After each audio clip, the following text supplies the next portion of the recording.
Salut, bienvenue dans Escale à Nanarland, l'émission qui explore la face cachée du cinéma. Au programme aujourd'hui, des jeunes qui ont des flingues et de l'alcool. Santé. Chin chin. Salut. L'Achaim. Ah, si tu veux.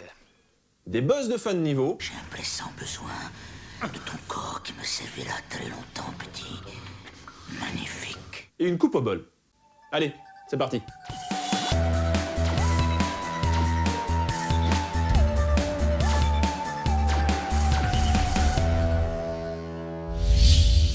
Moi, le cinéma allemand, avant, j'aimais pas ça.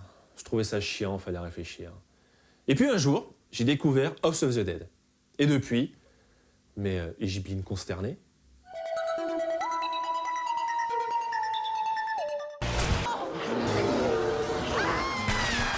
House of the Dead, c'est avant tout le massacre d'une licence de jeux vidéo par Uwe Boll, un réalisateur allemand.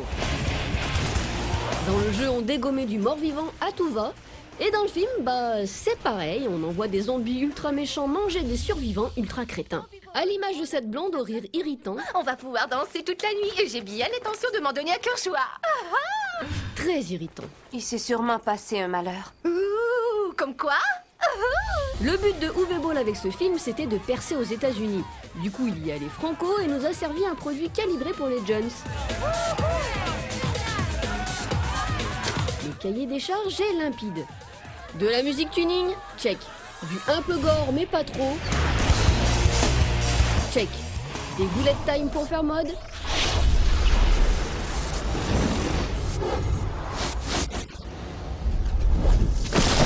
check. Des zombies bondissants avec trampoline à l'écran, check.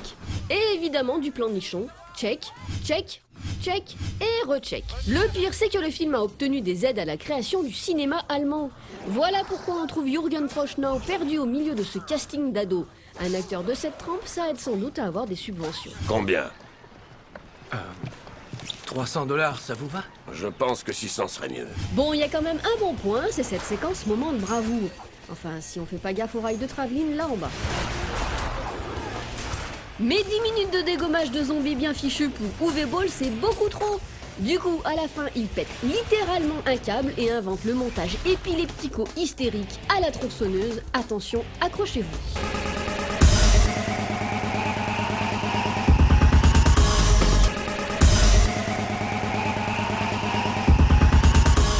Et de temps en temps, Uwe Boll se rappelle qu'il est censé tourner l'adaptation d'un jeu vidéo.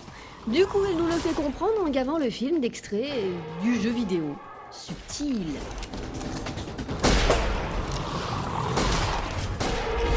Finalement, quand on mate une scène d'action tournée par Uwe Boll, on se sent un peu comme au lendemain d'une fête de la bière. Pas très frais, la tête qui tourne, et on se demande comment on a pu tomber si bas.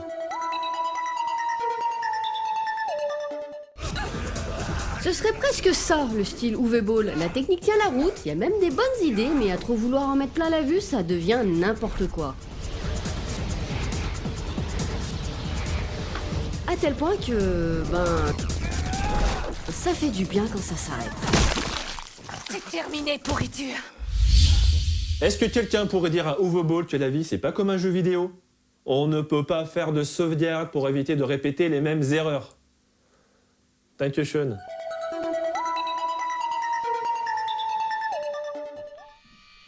Uwe Boll est un cas à part dans le cinéma puisqu'il détient le titre de réalisateur le plus détesté du monde. Ses détracteurs le surnomment le Ed Wood des années 2000 et forcément ça ne pouvait que nous intéresser. Pour cerner ce personnage qui manie aussi bien la caméra que la provoque, nous nous sommes tournés vers la seule personne qui, à notre connaissance, a vu tous ses films.